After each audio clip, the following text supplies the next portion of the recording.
Hola.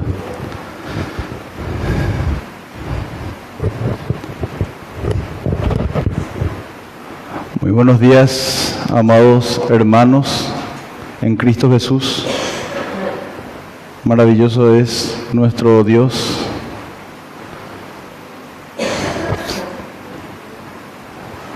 Pensando estando en la alabanza, miré un ratito acá dentro del templo y yo recuerdo que siempre oro por los asientos vacíos, por nuestros hermanos que no están presentes hace un tiempo. Pero escuché en una prédica de este pastor español, recuerdo su nombre, no, el otro, Barceló, David Barceló dijo que no hay asientos vacíos en una iglesia porque están ocupadas por los ángeles. Los ángeles se maravillan por la predicación, por la alabanza. Ellos están en un estado de gracia, ellos fueron creados para adorar al Señor y se maravillan, le conocen muy bien a Cristo, están todo el tiempo dándole adoración, dándole alabanza, y ellos están maravillados al escuchar estos mensajes, porque dicen: ¿qué hizo qué? ¿Qué hizo qué? El Salvador vino y murió en una cruz. Para ellos realmente es inconcebible, pero se maravillan, y es por eso que están acá en esta mañana. Les pido, hermanos, que abramos Zacarías 9.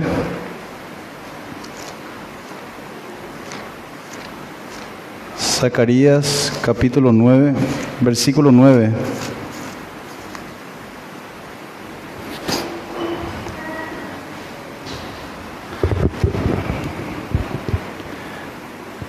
Una profecía sobre el futuro rey de Sión. Dice el profeta, siglos antes de Cristo: alégrate mucho, hija de Sión, da voces de júbilo, hija de Jerusalén.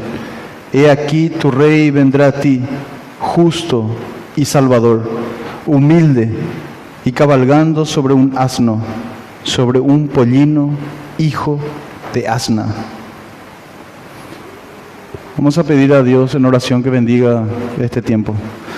Padre Celestial, en el nombre de Jesús, te pedimos, Señor, que nos perdones, Señor, por la condición en la que estamos. Somos hombres, pecadores, Señor. Pero, Padre, te amamos y estamos aquí, Señor, por eso. En el nombre glorioso, majestuoso de Cristo, te entregamos este tiempo, Señor. Ayúdanos a comprender en este tiempo de mucha fe espiritual, Señor, en todas partes. Señor, en este domingo, temprano por la mañana, Padre Celestial, bendícenos en esta hora. En el nombre de Jesús, tu Hijo, nuestro Rey. Amén. En el calendario anual de la iglesia hay dos fechas importantes que siempre son objetos de celebración. Uno es la Navidad, ¿verdad? Y el otro es la Pascua. Pero en lo que respecta a la Pascua, se extiende por una semana y se conoce como la Semana de la Pasión, la Semana de Pascua, o más simplemente Semana Santa. Y en este periodo de Semana Santa ocurrieron un montón de eventos, y entre ellos lo que hoy recordamos, un domingo antes de la Pascua, que es la entrada de Cristo en Jerusalén como Rey. Y este episodio que vamos a estudiar, que es la profecía de Zacarías, está registrada en los 4 evangelios: Mateo, Lucas, Marcos y Juan. Podemos leer, hermanos, cortito, los 3. Podemos ir primero en Mateo 21, como para poder sacarle lo más que se pueda, porque para nuestra bendición estos hermanos escritores de los evangelios nos dejaron en registro. Mateo 21. Vamos a leer los 4. Mateo 21. La entrada triunfal en Jerusalén. Cuando se acercaron a Jerusalén y vinieron a Betfagé, al monte de los olivos, Jesús envió 2 discípulos, diciéndoles: id a la aldea que está enfrente de vosotros, y luego hallaréis una asna atada y un pollino con ella. Desatadla y traédmelos. Y si alguien os dijere algo, decid: el Señor los necesita, y luego los enviará. Todo esto aconteció para que se cumpliese lo dicho por el profeta, cuando dijo: decid a la hija de Sión, he aquí tu rey viene a ti, manso, sentado sobre una asna, sobre un pollino, hijo de animal de carga. Y los discípulos fueron e hicieron como Jesús les mandó, y trajeron el asna y el pollino, y pusieron sobre sus mantos, y él se sentó encima. Y la multitud, que era muy numerosa, tendía sus mantos en el camino, y otros cortaban ramas de los árboles y las tendían en el camino. Y la gente que iba delante y la que iba detrás aclamaba diciendo: Hosana al Hijo de David, bendito el que viene en el nombre del Señor, Hosana en las alturas. Cuando entró él en Jerusalén, toda la ciudad se conmovió, diciendo: ¿quién es este? Y la gente decía: este es Jesús el profeta de Nazaret de Galilea. Amén. Vayamos un libro más, Marcos capítulo 11.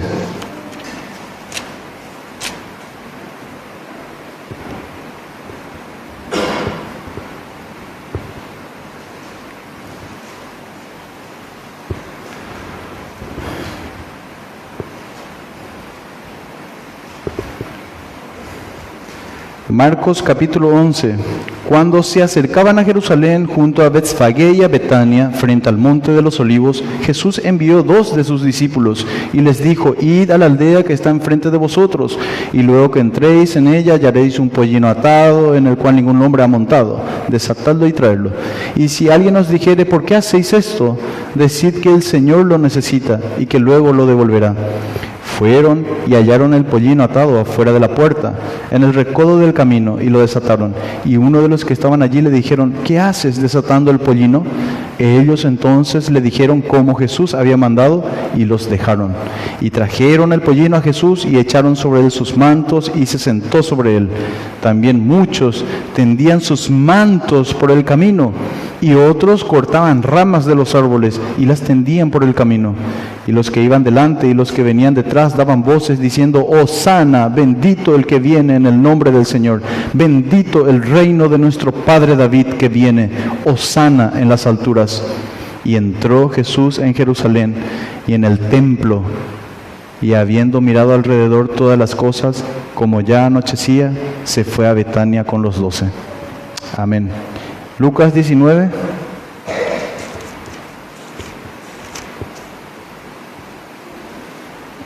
Está en el versículo 28. Lucas 19, capítulo 28. Van a ser las únicas lecturas, hermanos, que vamos a tener en esta mañana, si el Señor lo permite. Lucas 19, capítulo 28.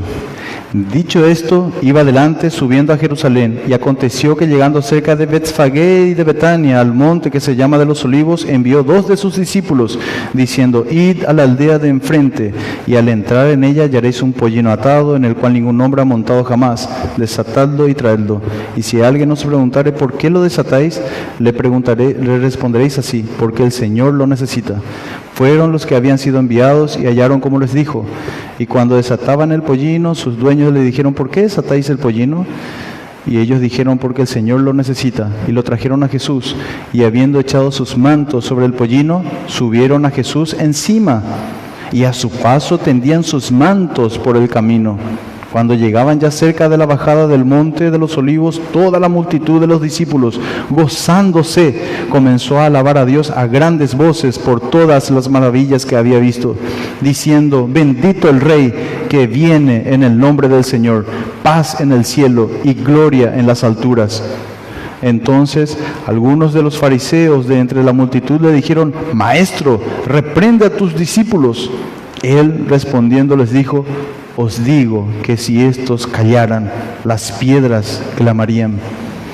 Y cuando llegó cerca de la ciudad, al verla, lloró sobre ella, diciendo: oh, si también tú conocieses, a lo menos en este tu día, lo que es para tu paz, mas ahora está encubierto de tus ojos. Porque vendrán días sobre ti cuando tus enemigos te rodearán con vallado y te sitiarán, y por todas partes te estrecharán y te derribarán a tierra y a tus hijos dentro de ti, y no dejarán en ti piedra sobre piedra, por cuanto no conociste el tiempo de tu visitación. Amén. Juan 12, último pasaje de los evangelios. Juan capítulo 12, desde el versículo 12. Ya tuvimos el privilegio de estudiar con nuestro pastor en la serie expositiva hace un par de domingos atrás. Dice la palabra: el siguiente día, grandes multitudes que habían venido a la fiesta, al oír que Jesús venía a Jerusalén, tomaron ramas de palmera y salieron a recibirle y clamaban: Hosana, bendito el que viene en el nombre del Señor, el Rey de Israel. Y halló Jesús un asnillo y montó sobre él, como está escrito: no temas, hija de Sión, he aquí tu rey viene montado sobre un pollino de asna. Estas cosas no las entendieron sus discípulos al principio, pero cuando Jesús fue glorificado, entonces se acordaron de que estas cosas estaban escritas acerca de él y de que las habían hecho. Y daba testimonio la gente que estaba con él cuando llamó a Lázaro del sepulcro y le resucitó de los muertos, por lo cual también había venido a gente a recibirle, porque había oído que él había hecho esta señal. Pero los fariseos dijeron entre sí: ya veis que no conseguís nada, mirad, el mundo se va tras él. Amén. Gracias, Padre. Lo que notamos, hermanos, en estos 4 evangelios, en estos 4 registros históricos, es que había una expectación de parte del pueblo judío acerca de su rey, acerca de su Salvador. Ellos lo que querían, lo que buscaban era un rey que viniera y les librara de esa opresión romana, porque sabemos nosotros, ¿verdad?, de que en esa época Israel era una colonia romana. Le cambiaron el nombre a Palestina y más cosas, ¿verdad? Pero muchos creían en Jesús porque habían escuchado de sus milagros. Y el último milagro que él hizo, como está en el registro de Juan, es la resurrección de Lázaro. Nunca, nadie jamás resucitó a nadie muerto después de 4 días.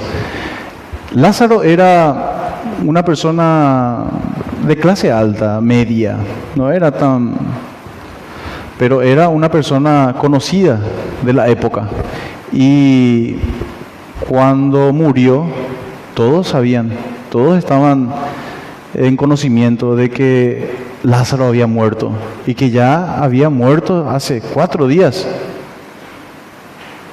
Betania quedaba a 3 kilómetros de Jerusalén, ahí cerquita. Por eso en uno de los evangelios, en uno de los registros, dice que Jesús, después de entrar al templo, sale y se va a Betania. O sea, era cerquita.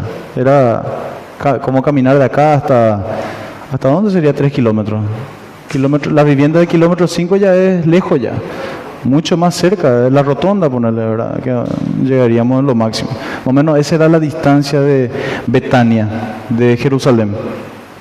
Pero estas personas, estos judíos, lo que querían era un rey que viniese, ¿verdad? Y le mande para la China, ¿verdad? A los romanos que le estaban oprimiendo con impuestos, con todo tipo de situaciones que le hacían sufrir. También Jesús, en una oportunidad, cuando multiplicó los panes y los peces, le quisieron hacer rey, pero él se fue, él corrió, ¿verdad? Porque no era. Nosotros tenemos una expectación, en especial, ¿verdad? Según los registros históricos, los judíos en esa época, es como, imagínense vivir en esa situación.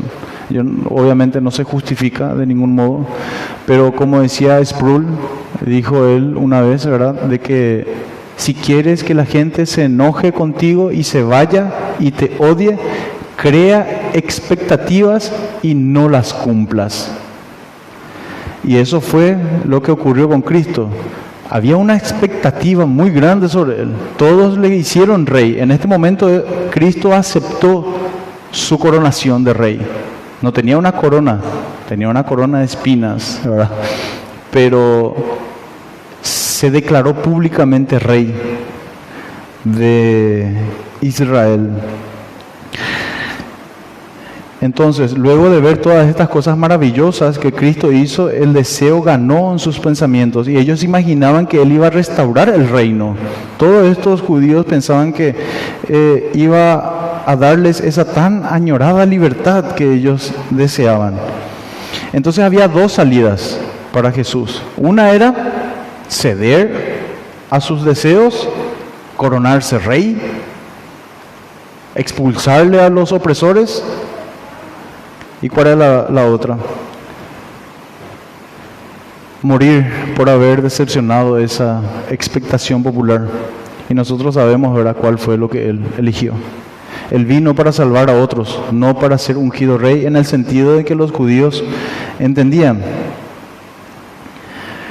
El tema de Lázaro fue la conversación, el tema de conversación fue de la época. Todos hablaban sobre lo mismo. Se iban, le veían a Lázaro, se volvió una celebridad. Entonces ellos dedujeron que era el Mesías. Puede resucitar muertos, tenemos que coronarlo como rey.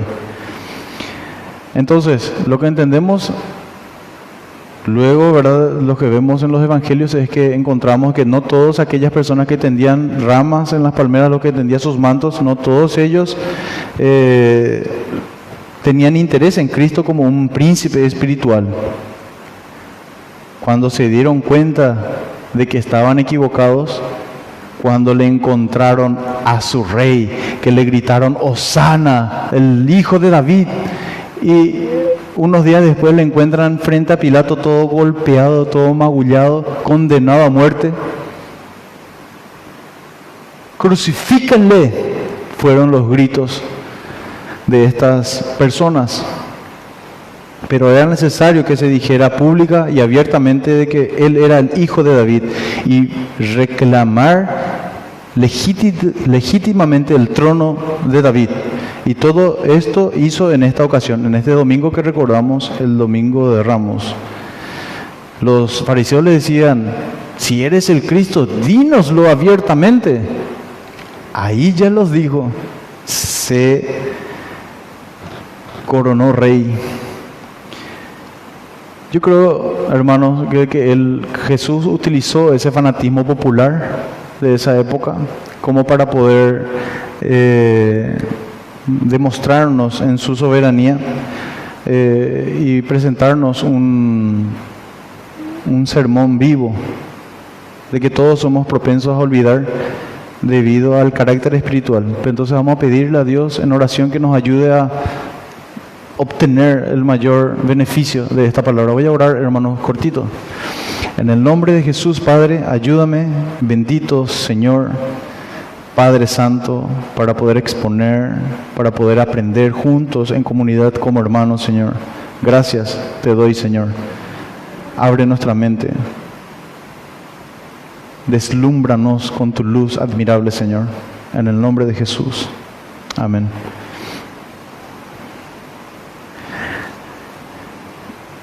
¿Qué es lo primero que Jesús hace antes de entrar en Jerusalén?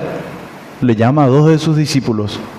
No da sus nombres, pero eran sus heraldos. Ellos eran su primer anillo, como tenía.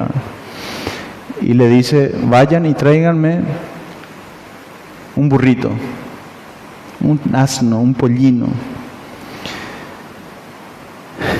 Desde tiempos antiguos, el asno ha sido usado como un animal de carga. Siempre fue un animal de carga. Y él avanza por las calles con este animalito y las personas tienden sus hojas de palmera y sus mantos. Él era un rey espiritual y por esa razón no se fue al palacio temporal, no se fue al palacio de Herodes ni al palacio de Pilato. ¿Cuál era el palacio sacerdotal que encontramos en los registros históricos de los evangelios? ¿Qué hizo después de entrar en Jerusalén? Fue directo al templo, directo al templo. Expulsó a los comerciantes que estaban convirtiendo en una cueva de ladrones y desde allí toma posesión. Siempre Cristo predicaba en el pórtico de Salomón, a la ladera del monte. Siempre predicaba alrededor de Jerusalén, pero nunca entraba directamente y abiertamente, nunca entró él a predicar en el templo. Pero en esta ocasión él entra coronado como rey, con la frente en alto, y toma posesión de su templo, casa de oración, y le expulsa y les enseña, y se van enfermos y los sana, y crea en sus enemigos, en los fariseos, en los saduceos, una furia suprema, y le odian y dicen, a este tipo le tenemos que matar, no hay otra salida. Cuando él entra en Jerusalén, se gritan los hosana, bendito el que viene en nombre del Señor, paz en el cielo, gloria en las alturas. Yo me imagino como abran paso, emperadores, y la tapé, viene nuestro rey. Así era ese momento. Yo no sé, hermanos, si pueden vivir ese momento. Todos estaban allí. Abran paso. ¿A quién le vamos a abrir paso? A ese hombre que nació en un pesebre. Ábranle paso a esos discípulos que eran pescadores, campesinos. Ábranle paso a este rey, el más pobre de todos, porque Jesús dijo, el Hijo del Hombre no tiene dónde recostar su cabeza. Él era el más, él daba y daba, nunca recibía. Tenía un atuendo, una ropa que en la época era de una sola costura. Era la túnica de un carpintero.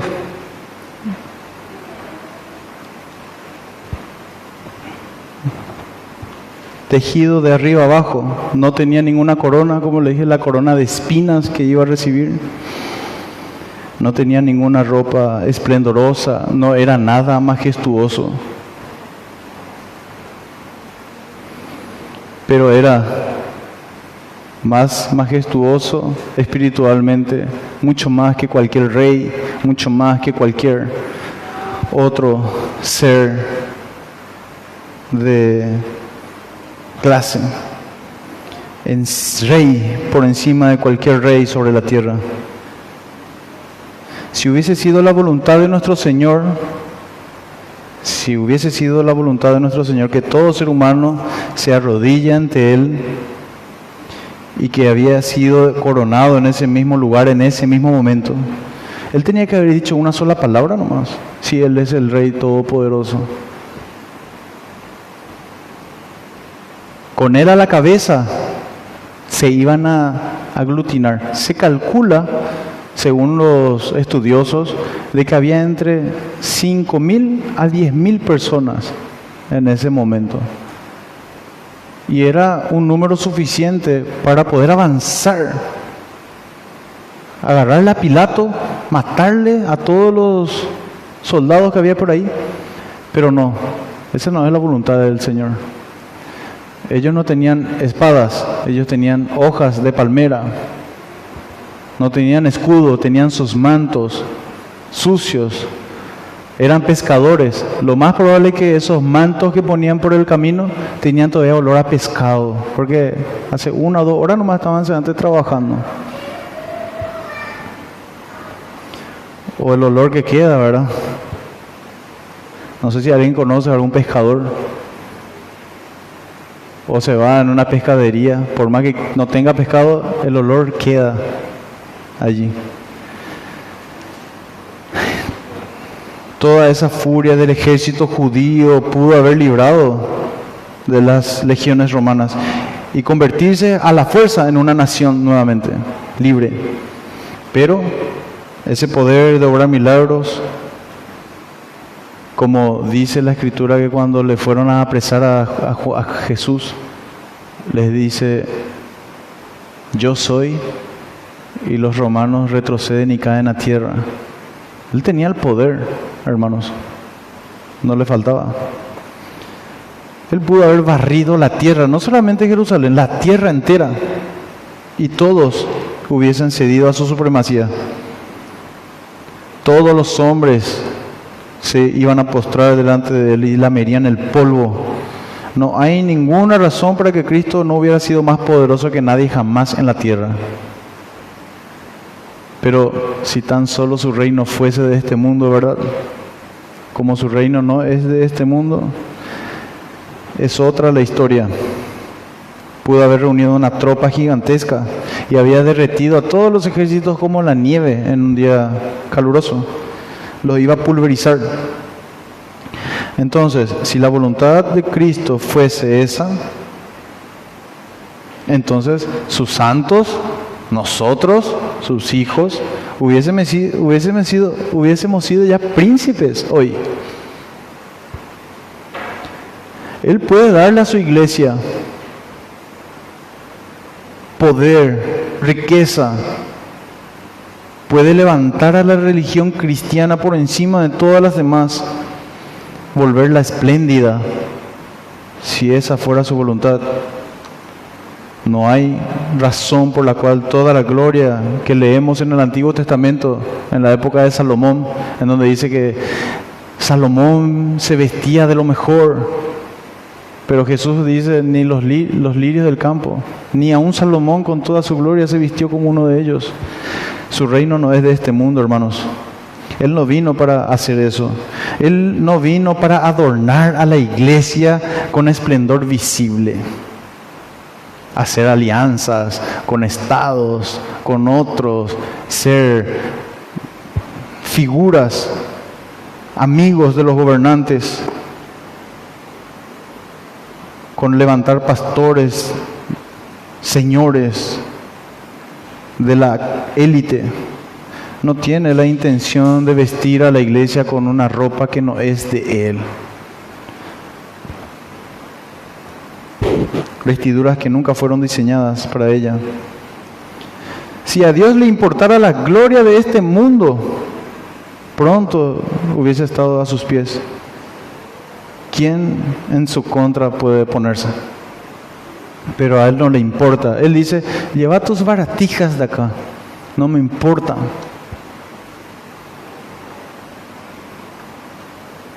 Él no necesita nada de eso. Su reino no es de este mundo. Como Jesús le dijo a Pilato: si mi reino fuera de este mundo, mis siervos lucharían.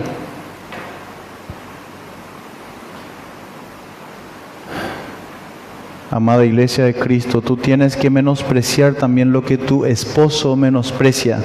Él pudo haberlo tenido, claro que sí, pero no lo quiso. Y nos dio esta lección: estas cosas no son para mí. No estoy destinado a brillar con este plumaje prestado. Entonces, lo que entendemos, hermanos, de acuerdo a todo esto es: ¿qué es lo que nos viene, o a mí al menos me vino? Que este reino es muy extraño. Realmente es un reino muy extraño. Es muy diferente de lo que se hubiera visto jamás. Es un reino en el que los discípulos son los embajadores, la nobleza, la alta clase son los discípulos. Pero vemos que nuestro bendito Señor no tenía ningún noble al lado de Él, no había un caballero de la clase más alta. ¿Cuántos oficiales le acompañaban? ¿Quiénes eran los que le acompañaban a Jesús? Pescadores, campesinos, despreciados. Entonces, aprendamos que si queremos ser un par en el reino de Cristo, debemos ser un discípulo, y sentarnos a sus pies es el mayor grado de honor. Oír sus palabras, obedecer sus mandamientos, recibir de su gracia. Esto es la verdadera dignidad, la verdadera magnificencia. El hombre más pobre que ama a Cristo, o la mujer más humilde que esté dispuesta a aceptarlo como su maestro, se convierte de inmediato en un miembro de la nobleza que acompaña a Cristo Jesús. Qué extraño reino es este. Qué extraño, digo, porque convierte al campesino, al pescador, le convierte en su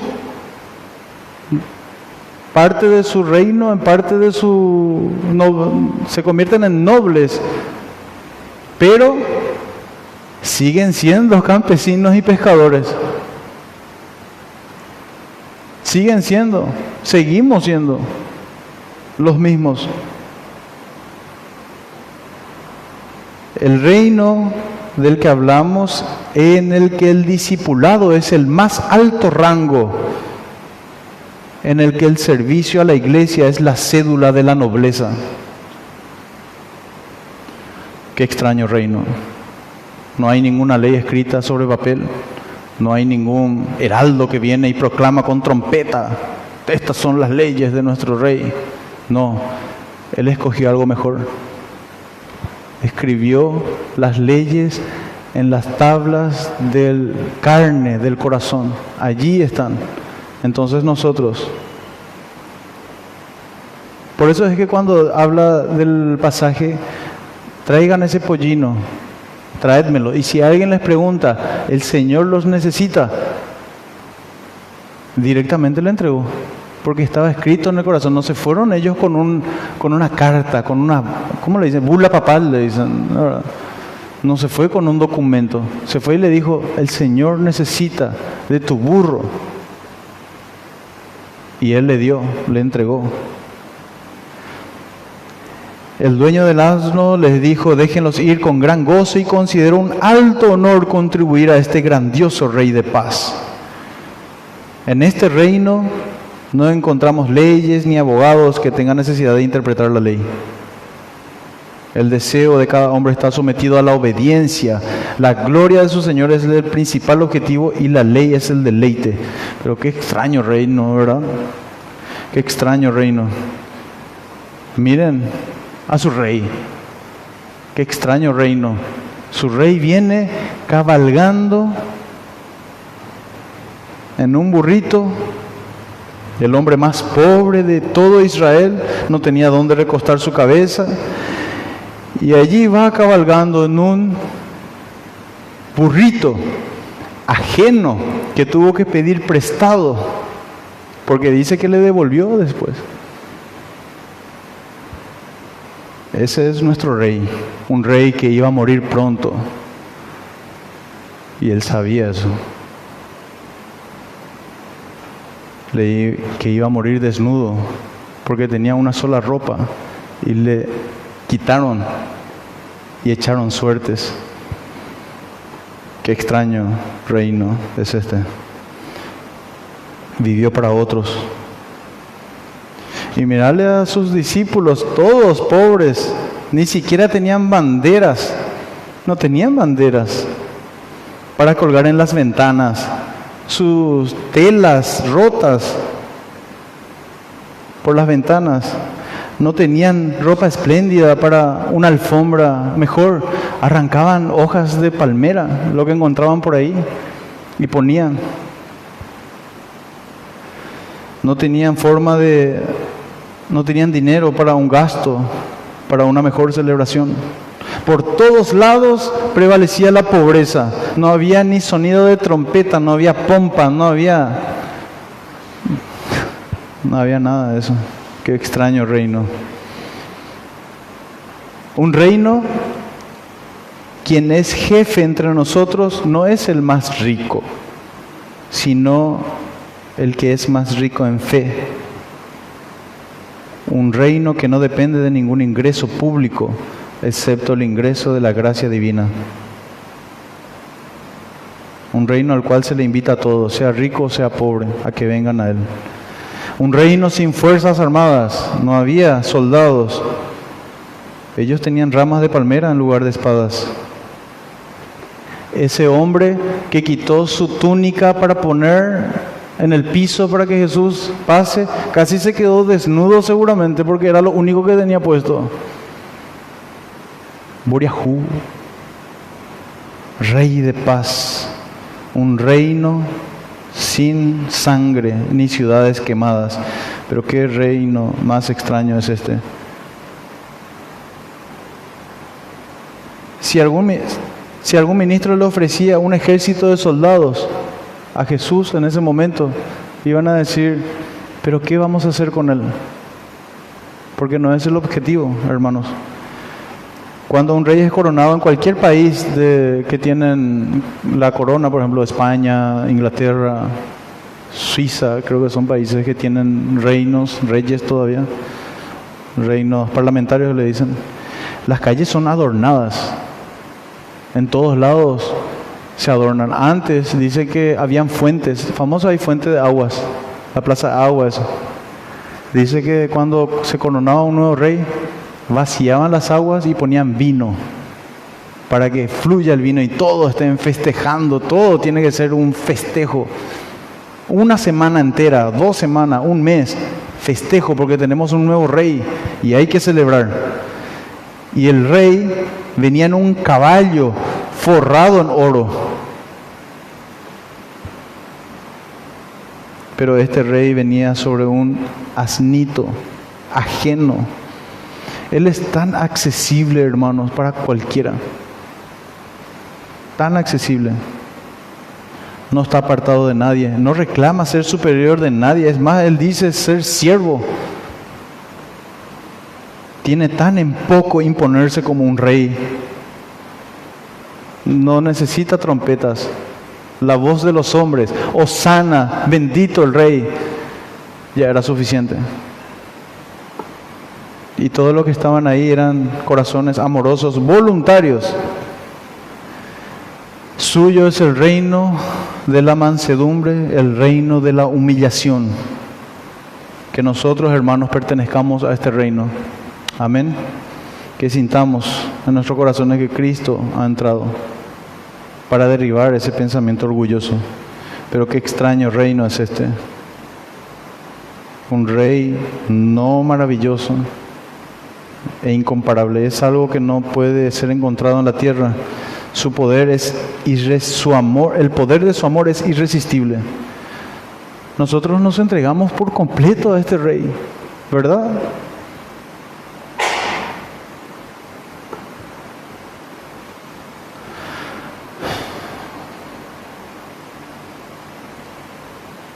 Siempre los gritos de victoria contienen llanto y lamentación. Cuando hay una conquista, cuando un rey viene, porque las palmeras eran símbolo de victoria. Cuando viene un rey después de una victoria, siempre hay a la par viudas, hijos que se quedaron huérfanos porque sus padres murieron en la guerra. Pero ahí no. Todos estaban bien. No hay llanto en la celebración por el dolor. Sonríe la belleza. Hosana, bendito el que viene en el nombre del Señor.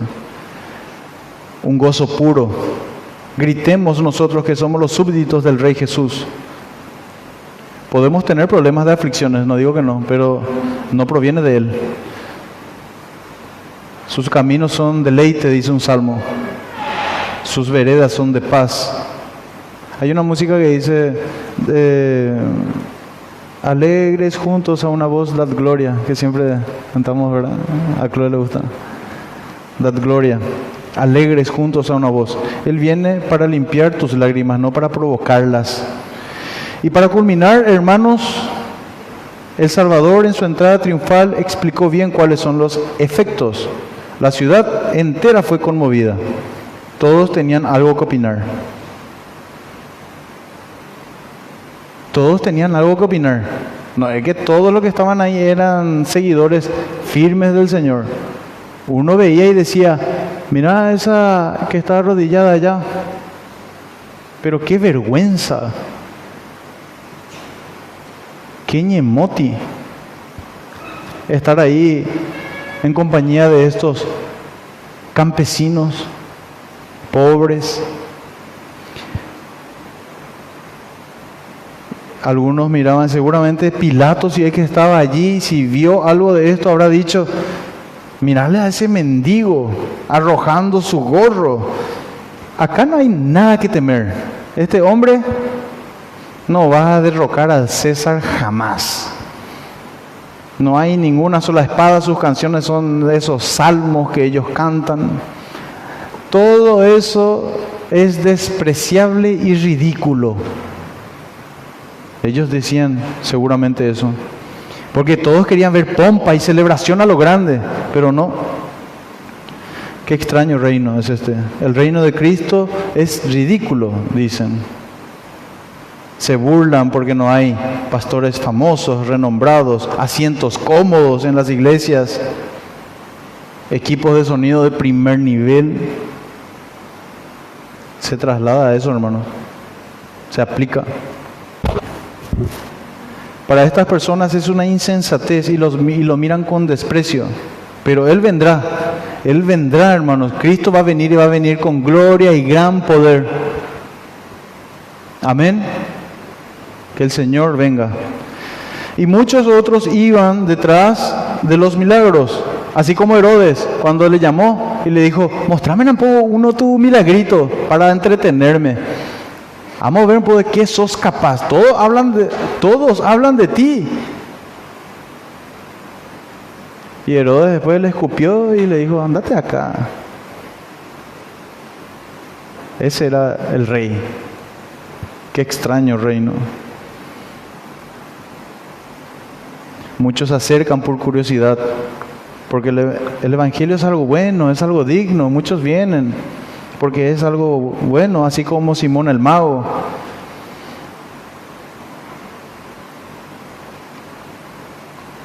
Pero qué terrible ese día, ¿verdad?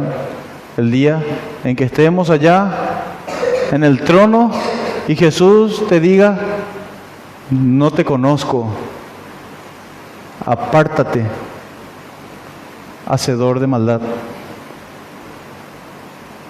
al fuego eterno. Que seamos como Simón y Ana, que se regocijaron a ver ese día y que cuando regresan digan, ahora Señor, despide a tu siervo en paz, porque han visto mis ojos tu salvación. Como dice la profecía de Zacarías 9, alégrate, oh hija de Sión.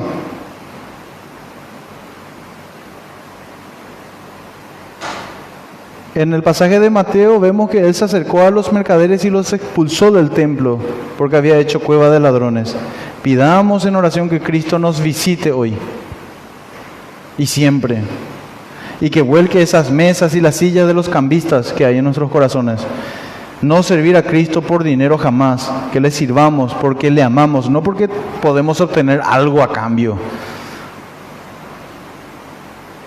Que en nuestra vida busquemos únicamente la honra de Cristo y glorifiquemos a nuestro Dios. No es que creamos que este lugar es la casa de Dios, esto es ladrillo y madera nomás.